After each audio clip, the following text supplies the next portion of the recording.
Give me a home where the buffalo roam, where the deer and the antelope play.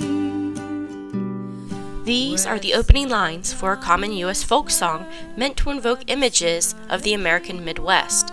It is so ingrained in our culture that Kansas adopted it as their state song in 1947. However, if you are seeking a home with roaming buffalo and playful antelope, you're most likely looking for property in Africa or Asia. You see, there are no species of buffalo or antelope native to the United States of America.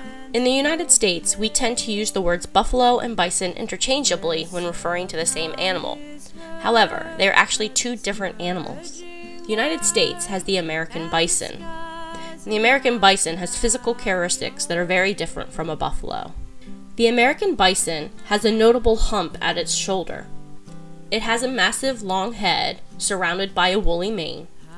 They have horns much like that of a cow that are short and flank the sides of their head. Buffalo, on the other hand, have a very large head shield at the top of their head where crescent-shaped horns sprout from. These horns can get large enough to have a 6-foot span between them. Buffalo have smaller heads than bison. They do not have a shoulder hump, and they don't have that woolly appearance. When you compare a bison and a buffalo side by side, the physical differences are quite obvious. So why do we use buffalo and bison interchangeably in the U.S.? Well, early American settlers called the bison buffalo due to the resemblance between the two, and the term stuck, even though it's incorrect. Just as dog, wolf, and coyote are distinct, so are the bison and the buffalo. Although the United States never had any buffalo, we almost had no bison left either. In 1886, the founder of the American Conservation Movement, William Temple Hornaday, traveled on behalf of the Smithsonian Group, based out of Washington, D.C.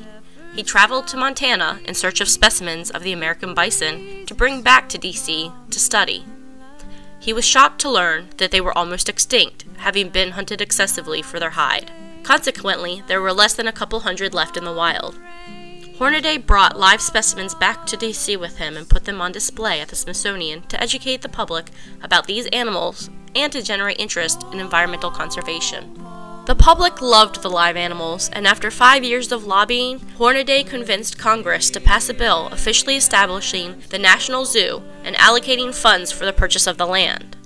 That's right. To save bison from extinction, the National Zoo in Washington, D.C. was founded. So not only were there no buffalo native to the United States, there were also no antelope to be found in the U.S. either. Early settlers did have pronghorns in the Midwest, and that's most likely the animal that's referred to in the song. Pronghorns are often referred to as antelope in the U.S., but they are not true antelope. Pronghorns shed their antlers every year like deer do. Antelope, on the other hand, keep their antlers. The word pronghorn just isn't as lyrical as antelope. So, you're most likely to find buffalo and antelope in Africa. Coincidentally, that means if buffalo were to bully, it would most likely be done in Africa. In the city of, well, wouldn't you know it, Buffalo. That's right, there is a Buffalo City in South Africa. So the phrase, buffalo, buffalo, buffalo, buffalo, buffalo, buffalo, buffalo, buffalo, is usually explained as bison from Buffalo, New York. The bison from Buffalo, New York, bully, themselves bully bison from Buffalo, New York.